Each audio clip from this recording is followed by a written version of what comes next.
소문은 전화보다 빠르게 움직였습니다. 결혼식장은 겨우 정리되었는데요. 사람들의 입에서는 이미 다음 장면이 만들어지고 있었습니다. 신부가 사라졌대. 신랑 집안 체면이 말이 아니래. 누구도 끝을 보지 못했는데 벌써 결론처럼 흘러나왔습니다. 그 소문이 집안 문턱을 넘는 순간 이지혁의 어깨는 더 단단해지는 척 굳어졌습니다. 단단함은 방패가 아니라 사실은 속을 숨기기 위한 가면에 가까웠습니다. 집으로 돌아온 이지혁을 맞은 것은 물잔도 위로의 말도 아니었습니다. 이상철의 한숨이 먼저 부딪혔고 김다정의 조심스러운 눈빛이 그 뒤를 따랐습니다. 조홍래와 김장수는 말없이 방 한쪽에 앉아 있었는데요. 늙은 어른들의 침묵이 젊은 사람들의 말보다 더 무거운 뜻을 품고 있었습니다. 왜 이런 일이 벌어진 거냐? 이상철이 물었고 이지혁은 피하지 않았습니다. 필요해서 시작한 일이었어요. 그의 목소리는 낮고 평평했는데요. 파도처럼 흔들리던 마음을 억지로 수평으로 눌러놓은 사람 특유의 톤이었습니다. 필요라는 단어는 가족의 미간을 동시에 찌푸리게 만들었습니다. 김다정이 물었습니다. 필요라니 어떤 필요를 말하는 거니? 혼자 살면 버틸 수 있겠다 싶었는데요. 어느 순간부터는 혼자서도 견고해 보이는 삶이 벽처럼 느껴졌습니다. 결혼이 사랑만의 언어는 아니라는 생각도 했고요. 서로에게 이익이 되는 방식이면 그것도 성실이라고 믿었어요. 이상철은 고개를 젖혔습니다. 너 사랑 없이도 괜찮다고 믿은 거냐? 사랑을 가볍게 본 적은 없어요. 다만 저에게 사랑은 늘 마지막에 오는 감정이었습니다. 그 말에 이수빈이 숨을 삼켰습니다. 이수빈은 가족 중 가장 현실적인 사람이었는데요. 동경력 기회를 계산해 올리는 일의 죄책감을 덜 느끼는 쪽이었습니다. 형 말이 요즘에는 그렇게 이상한 건 아니에요. 결혼은 삶의 방식 중 하나일 뿐이니까요. 라고 툭 던졌는데 그 한 문장이 이상철의 가슴을 더 쓸어 올렸습니다. 나는 평생을 책임으로 버텼다. 이상철은 담담하게 말했는데요. 담담함 뒤에는 서늘한 피곤이 숨어 있었습니다.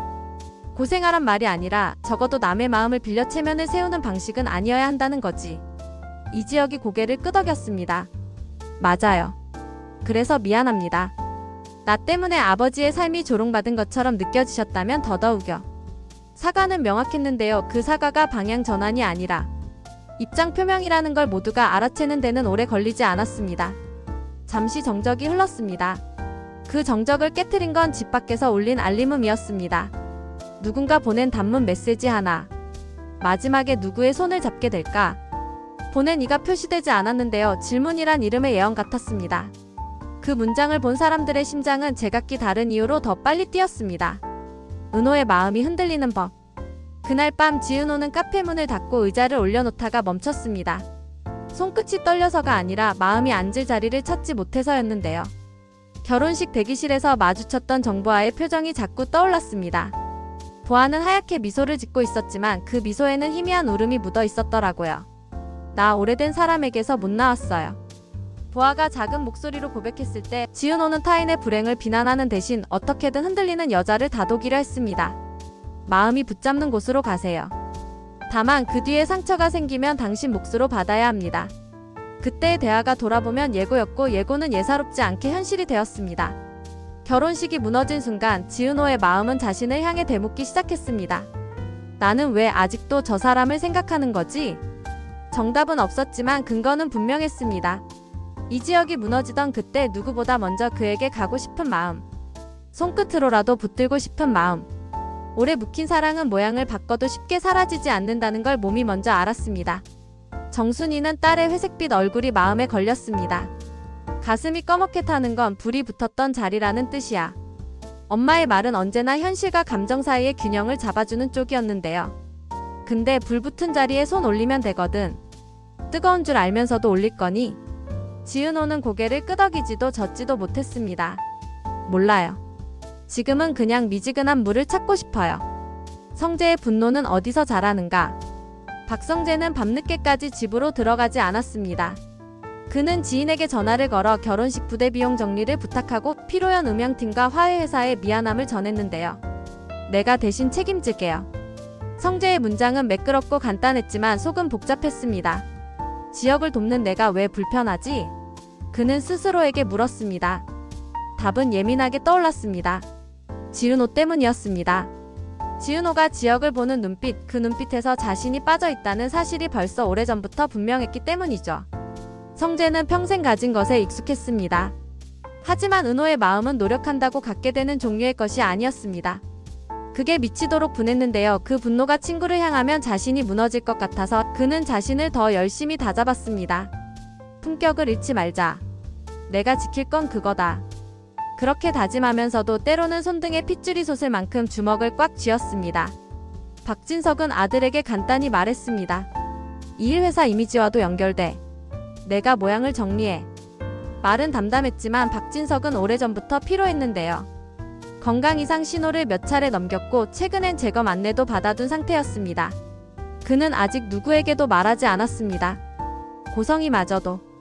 애써 밝게 웃는 얼굴엔 관리해야 할 명함이 너무 많았습니다. 고성이의 계산과 박영라의 고집. 고성이는 이 사건을 가만두지 않았습니다.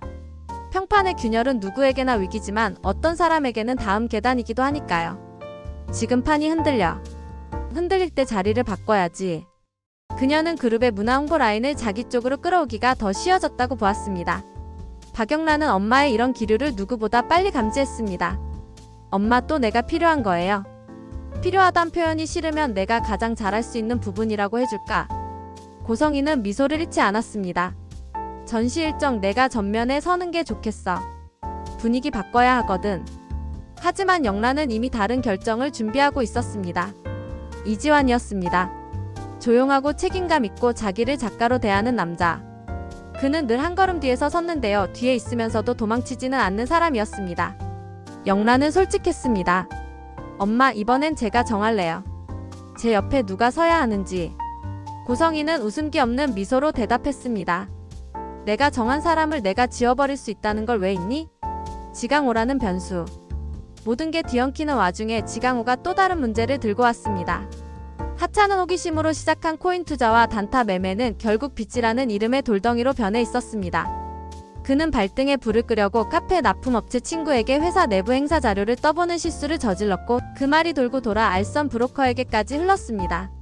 브로커는 정중한 목소리로 요구했습니다.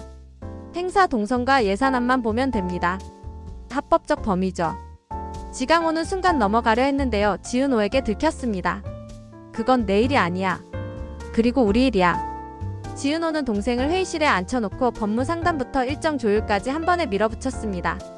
그 과정에서 이지혁이 묵묵히 서류를 정리해 주었습니다. 일단 막는 선부터 쳐요. 책임은 그 다음에 나눠서 지면 됩니다. 그의 말은 엷었지만 믿음직했고 그 믿음이 은호의 눈동자를 다시 뜨겁게 만들었습니다. 첫 번째 심리적 정점 세대의 언어가 부딪힐 때 집안 모임이 다시 열렸습니다. 화해를 위한 자리는 아니었습니다. 각자의 상처와 철학을 테이블에 올려놓는 자리였는데요. 이상철은 말이 길지 않은 사람입니다. 사람이 사람을 고르는 이유가 돈이면 그 다음의 모든 언어는 변명이다. 이지혁은 숨을 길게 내쉬고 답했습니다. 아버지는 평생 책임을 언어로 삼으셨죠. 전 현실을 단어로 삼았고요. 책임이 없는 현실은 욕망이고 현실이 없는 책임은 종교에 가깝습니다. 저는 그 중간을 찾으려 했습니다. 김다정이 조용히 말했습니다. 중간은 원래 더 어렵단다. 양쪽에서 다 돌 맞으니까. 조옥래가 손을 얹었습니다. 만말이다. 그래도 하나만 기억하렴. 중간의 목적은 화해가 아니라 생존이야. 살아남자고 택한 길이면 그 길의 돌도 내가 들어야지. 그 밤의 대화는 누군가를 설득하지 않았습니다. 대신 서로의 언어를 조금씩 알아듣게 만들었는데요. 그게 어쩌면 가족이 다시 말할 수 있게 되는 첫 단계였습니다. 두 번째 심리적 정점, 친구와 연인이 대면하는 법. 며칠 뒤 박성재가 이지혁을 불렀습니다. 말없이 앉아있던 두 남자는 마치 오래된 바둑판 앞에 앉은 사람들 같았습니다. 성재가 먼저 말했습니다. 정리할게. 난 은호를 좋아해. 오래 그랬어. 너도 알지? 이지혁은 피하지 않았습니다. 응.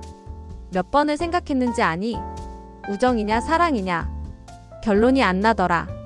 성재가 웃었는데요. 웃음 속에 모래가 씹히는 소리가 섞여 있었습니다. 그래서 내 결론은 품격이었어. 뒷모습이 덜 추한 쪽. 이지혁은 한참 말이 없더니 고개를 끄덕였습니다. 고맙다. 그 결론을 내 쪽에서도 놓치지 않게 붙잡아 볼게. 둘은 악수를 하지 않았습니다.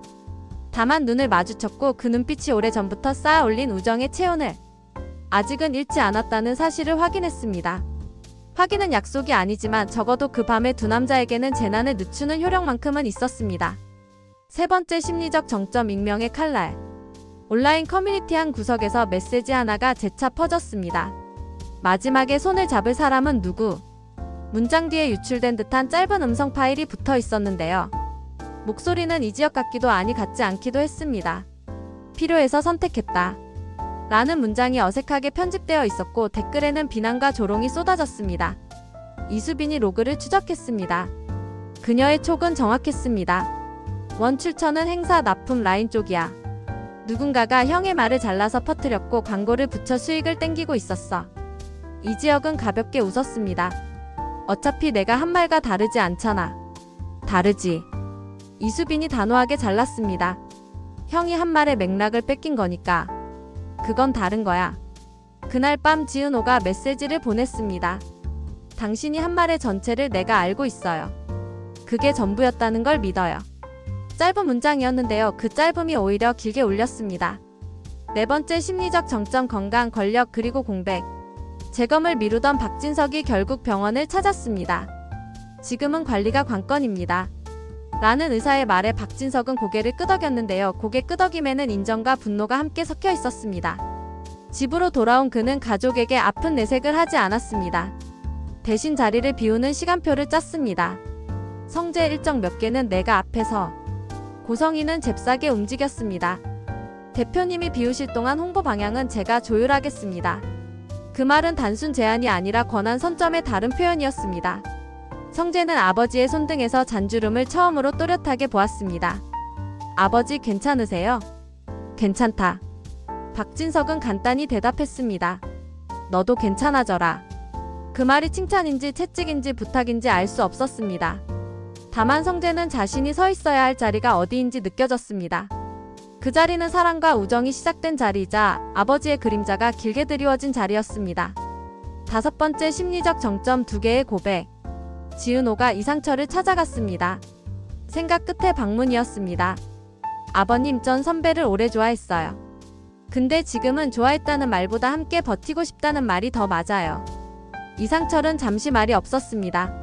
그러다 아주 천천히 고개를 끄덕였습니다. 버틴다는 건 서로의 못난 부분을 통째로 본다는 뜻이야. 그게 가능하겠니? 네, 가능하게 만들고 싶어요. 이상철의 입꼬리가 아주 조금 올라갔습니다. 그 말은 마음에 든다. 그날 저녁 이지혁도 아버지를 찾아갔습니다. 아버지, 제가 틀렸다는 말보다 제가 겁이 많았다는 말을 먼저 드리겠습니다. 이상철은 의외라는 듯 아들을 보았습니다. 사랑이 무서웠고 가난이 무서웠고 실패가 무서웠어요. 그래서 계산이 먼저였고 계산은 사람을 빠르게 지치게 하더라고요. 무서웠다고 말하는 건 조금 컸다는 뜻이야. 이상철이 말했습니다. 겁 없는 사람은 다친 줄도 몰라. 겁이 있는 사람은 다친 자리에서 멈출 줄 알지. 멈추면 생각을 하게 되고 생각을 하면 바뀌기도 하더라. 여섯 번째 심리적 정점, 멀리서는 용기와 가까이 가는 용기. 박영라와 이지화는 도서관 옆 벤치에서 마주 앉았습니다. 영라는 스케치북을 덮었고 이지화는 말수가 적었습니다. 오빠, 엄마가 뭐라고 해도 전 안 물러설 거예요. 내가 흔들리면요? 그럼 그때 기댈래요. 이지환이 작게 웃었습니다. 기댄다는 건 무게를 나눠 받겠다는 뜻이죠. 전 그게 무섭지 않아요. 둘은 손을 잡지 않았습니다. 다만 같은 방향으로 등을 기대고 앉았습니다. 멀리 서는 것도 용기지만 가까이 붙는 용기가 때로는 더 어렵다는 걸 두 사람은 함께 배워가고 있었습니다. 일곱 번째 심리적 정점, 또 다른 메시지. 세상을 놀라게 했던 첫 메시지가 다시 왔습니다. 이번에는 더 노골적이었습니다. 개인은 사랑을 고르고 집안은 체면을 고른다. 너희는 무엇을 고를래? 누군가 가볍게 던진 말일지 몰라도 칼은 종이를 베듯 마음을 베었습니다. 이지혁은 알림을 끄고 지은호에게 짧게 전했습니다. 나는 사랑을 고를 건데요. 다만 너한테 결정을 강요하지 않겠습니다. 지은호는 답했습니다. 전 체면을 무너뜨리는 사랑은 원하지 않는데요. 당신이 내 체면이 되어줄 수 있나요? 노력해볼게요. 타협이 아니라 설계로. 설계라는 단어는 두 사람의 공통 언어였습니다. 생활을 함께 디자인해보자는 뜻이었으니까요. 여덟 번째 심리적 정점, 다가오는 공개 행사. 그룹 라운지 리뉴얼 오픈이 다가왔습니다. 지은호가 동선과 휴식 밀도를 설계했고 이수빈이 색감 패널을 연결하는 제안을 더했습니다. 이지혁은 외부 컨설턴트 명목으로 백업을 약속했고 박성재는 총괄로 이름을 올렸습니다. 고성희는 자신의 라인을 행사 핵심에 끼워 넣으려 했고 박진석은 이번만은 결과로 말하자 라고 정리했습니다. 오픈 전날 또 하나의 변수가 터졌습니다. 표지판 파일이 삭제되었고 전광판 테스트 화면에 익명의 문장이 뛰어올랐습니다. 손을 잡아라. 누군가는 떠난다. 시스템 로그를 추적한 이수빈이 외쳤습니다. 외부 접근이야. 예전 유출 라인이 다시 붙었어. 이지혁은 짧게 지시했습니다. 백업을 올리고 메시지는 수동 차단. 내일 오전에 보안팀과 공동 브리핑. 그가 이를 정리하는 동안 박성재는 스폰서 협력사에 전화를 돌렸습니다. 이상 없고 오픈은 예정대로 진행합니다. 제가 직접 서 있을 겁니다. 목소리는 차분했지만 안쪽에서는 전쟁이 벌어지고 있었습니다. 9번째 심리적 정점 서로의 손. 행사 당일 사람들이 몰려들었습니다. 첫 순서를 앞두고 지강호가 은호에게 조용히 말했습니다. 누나, 나 합의서 제대로 지켰어. 이제 진짜 다시 시작할게요. 지은호는 동생의 눈을 보았습니다. 오래 도망치던 눈에 드물게 결심이라는 빛이 걸려 있었습니다. 좋아. 그 말이 오늘 내 하루를 버티게 하네. 오픈 버튼을 누르는 순간 전광판이 제 시간에 빛났습니다. 환영 메시지 이동 동선 휴식 섹션. 어느 것 하나 흔들리지 않았습니다. 박성재의 발표가 이어졌고 지은호의 설계 설명이 박수를 받았습니다.